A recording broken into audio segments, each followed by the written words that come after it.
Hi, welcome to Live Right Tonight. I am your host, Brandi, and I have Nikki here with me today. How you doing?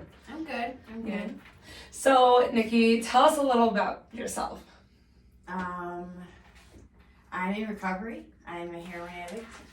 I've put up 6 months clean. It took jail time to get me clean and rehab, but I'm here. Now, you said heroin is your drug of choice? Correct, yeah. Okay. Now, how many times have you gone into rehab? 6. 6 times? Yeah. How long have you been an active user? 20 years. 20 years? Yeah. Now, with your active using, where have you found your hardest, and where have you battled the most that you felt that you might have got clean but then possibly relapsed because of it? It surrounds my daughter. When I'm out using, that is the hardest thing for me, is what I'm doing and what it's doing to her and our family. But then the pain of what I'm going through with her father, with my custody battle, that pain draws me out as well. So it's like you try to get clean, and then dealing with all that pressure makes you go back. Now, where have you found your breaking point? It was this last time around, I hope. I've hit many rock bottoms. This time, though, I was just tired. I went to jail, and my family was going to bottom me out, and I said, don't. I needed to just really get clean, and I needed more than a week. I needed more than just the physical withdrawals. I needed to get past that, the anxiety. It took me about 3.5 weeks to feel normal. The anxiety was really bad still. But that was where I just didn't want to go through that anymore. I was so sick and tired of being sick and tired, as they say. I was tired of going in jail. I was tired of detoxing in jail. I'm tired of detoxing in general. So that was just... And then my daughter, she's 12 years old now. She's aware that I'm a drug addict. And I just keep disappointing her. And now that she's aware of what I am, is more of a push to stay right, to stay clean. Because she's aware. 12, wow. Yeah, I know, right? She's in junior high. That's insane to me. Mm-hmm. And, for a lot of people, the viewers that don't know, I actually have history with Nikki, and we go back since we were 10 years old. And I've watched you battle a lot. I've watched you gone through a lot, and we've had to separate our ways. But one thing that I've always told you, the moment you got clean, I'm always here. No matter what, if you're clean or not, I'm always here. You always have been. And, I love to see when you get clean, because, I got my friend back. Nikki's back. And, but it's always a different Nikki. And honestly, it always keeps getting better. Just so you know, it's like because you're growing and not even knowing it. And each time you're different, and it's always a better different. Yeah, I grow a little more. Yes, and and I enjoy it. I love watching it, not watching the relapsing, but I love the growth that you do. And instead of me telling your story, tell me about your line through the whole using. Like, what have you gone through? What are the things that you've gone through? I've been very blessed. I have always had a roof over my head. I always had food in the fridge. I've never had to do things that other people have gone through to use to get drugs.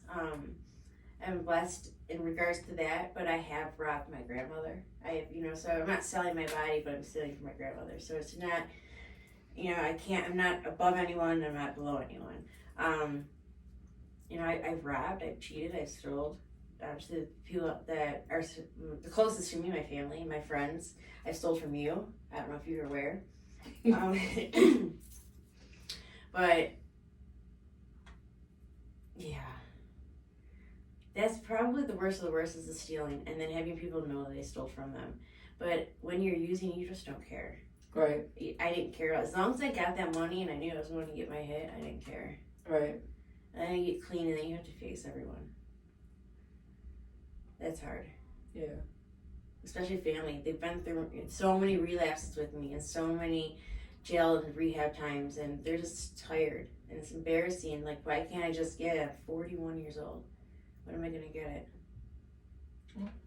You know, one thing I've learned throughout all the years, you know, coming from a family with addiction and, you know, friends and whatnot, the addiction, it doesn't matter what you have and No. anything. No. It's going to be there, and it's a everyday fight. It's an everyday struggle. Mm-hmm. And, you know, one thing that I've heard a lot, you know, and I'm listening, while I'm listening to, you know, my individuals that are doing these podcasts with me, is that, you know, they're putting their self first. They're not putting their child first. They're not putting recovery. They're putting them first, because without them putting them first, there's no hope, because you put somebody else first or put your child first. That is being selfish to them, because of the fact that you're going to fall back. Mm-hmm. You got to do you first. Mm-hmm. You got to put yourself first, your recovery. And now, you know, with you, you know, you've gone out, came back, gone out. I know you have the tools. I know you've seen the tools, and for sure. You know, now what are you going to do different this round? This time around, I'm doing everything that I didn't want to do before. Things that make me uncomfortable and give me anxiety. I have really bad anxiety, and my anxiety sometimes will control my actions to where I don't do things because it's so bad. But I learned to just do the things that make me uncomfortable. I'm in therapy, and I'm really in therapy this time. I'm not just skating through everything just to get it done on paper to make everyone happy, to make the courts happy. It's time to make Nikki happy. So I'm, you know, taking my medication like I'm supposed to be doing. I'm going to therapy, and I'm really talking. I'm really getting into things that I've been through in my life. Things are going on with Scott, my ex. I'm learning to accept and to understand, even though there's so much anger there. He's refusing to let me see Kayla right now. We have court in 2 weeks, and I'm more excited than I've ever been, because I know I'm doing the right thing. I have everything lined up. To see her. Right, I have everything lined up to where I have a better chance of getting more than what I had before. He's trying to take her, so it messes with my head a lot. And I don't know where I was going. What you're different is from now than today, from before. No, it's just more clear. Everything was so foggy before. This time it's clear. Everything's clear. What I want, what my goals are, what I have to do. Everyday living. When, you know, I have a bad day at work, and my old first thought was to go get high. And I still have that thought. I still have the dreams. But instead of following through on that thought and where it goes, where it takes me, I stop the thought. And I just say, you know what, I can't. There's no yes or no. There's no maybe. There's absolutely, you cannot do this. So I, you know, call someone. I usually call Ryan and say, hey, man, I was thinking about getting high. And she'll talk me out of it. So as long as I tell people around me, I can't go do it. You know what I mean? If I sit and I consider doing, I think about doing it, I can talk myself into doing anything. So as long as my family knows, then there's no chance I can go do that. Right. Now, are you going to meetings? No. Do you think that would probably be a good thing to do? I'm just and possibly getting. Oh, you know, there's meetings all times of the day. I have all the resources you need on me. I've always the beauty about our resource center is we have everything that you possibly need here. You know, it's with the meetings.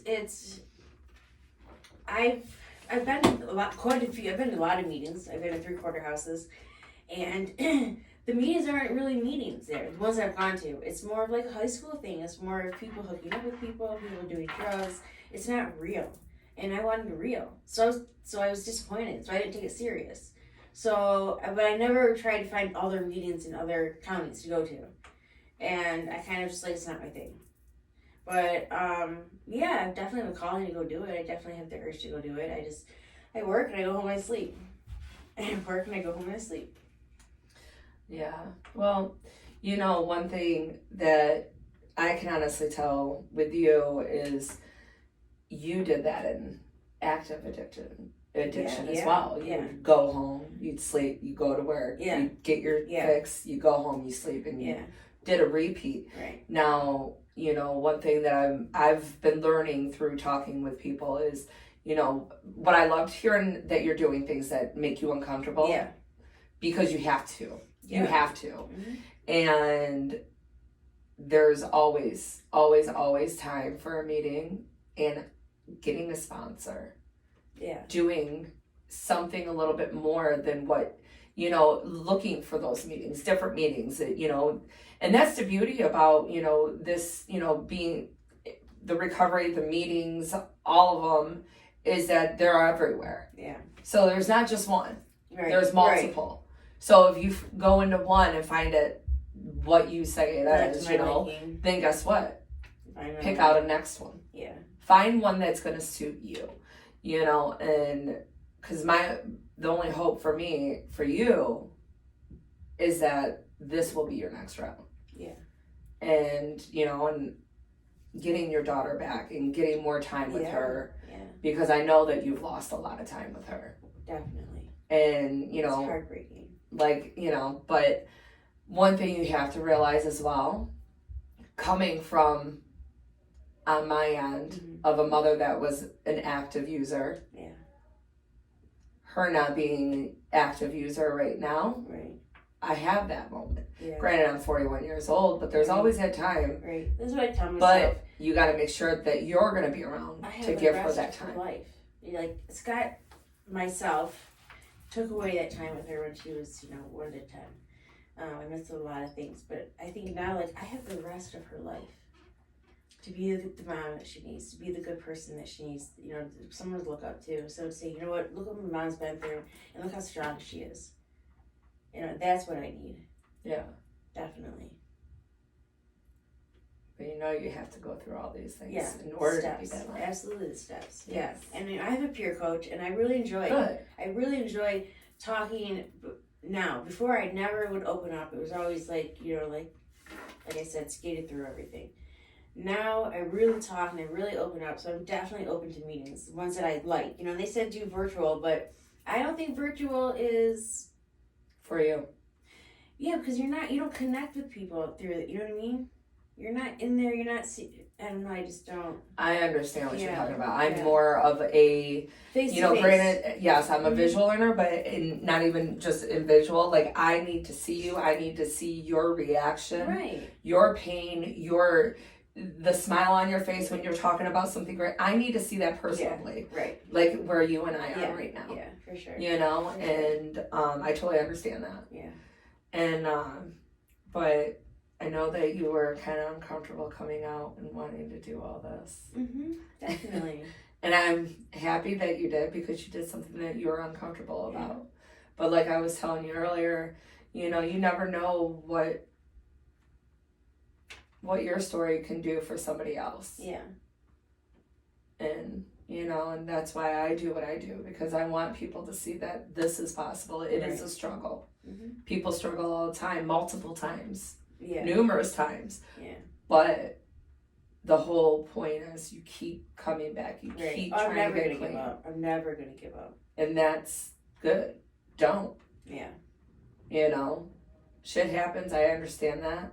But the fight, that's what you never want to give up. Is that fight to stay clean, to want to get clean. To survive. Yeah. But again, I want to say thank you for coming out here. Thanks for having me. Yeah. I appreciate it. I know you were just like, oh, I really don't want to do it, but hey, I'm glad that you did. I'm glad that you came out here. Me too. And, you know, I want you to know that I am proud of you. Thank you. I didn't know about some of the things that you stole from me, but it's all right. Cash. It was always cash. Oh. Yeah, it was always cash. Okay. It was a long time ago. You know what? It still happened. It is what it is. Yeah. And it didn't break me. Right. And it doesn't matter to me. I'm still always going to be here. You, your family, you know, I've known you guys since I was 10. Right. And, you know, my only hope for you is I hope you get it. I hope you get this crazy world of life. You know, because it isn't hard to, you know, it is hard to live in this lifestyle. But it's not either. It isn't, it's not. Mm-hmm. You know, I battle with things every day. You know, but I have to do what I have to do. Right. See two counselors. You know, and that's what I do. Like, you know, like I said, I see two therapists just because I feel like I might have to give my first therapist a break because she might have to go see one after me. So I do too. I break them up. Gotta do what I gotta do. But at the end of the day, you know, I have to maintain my life. Right. And, you know, and it's not easy. So I totally understand, you know, in different aspects of what you have to go through and what you're dealing with. Right. You know, what anybody's dealing with, because it's not easy. Yeah. You know, in this world, it's just, you know, it's getting even more crazier every day. But to learn how to survive in it and do the next right thing, it'll be easier. Right. It'll get it easier. But I want to say thank you. Thank you for having me. Absolutely. To everybody else, I hope you enjoyed our conversation, and I hope that you at least get something out of it and don't ever feel that nobody's there for you, because Live Right Structural Recovery Corp, we are always here for you. Our doors are always open, and we're only one phone call away. So don't hesitate, and have a blessed day.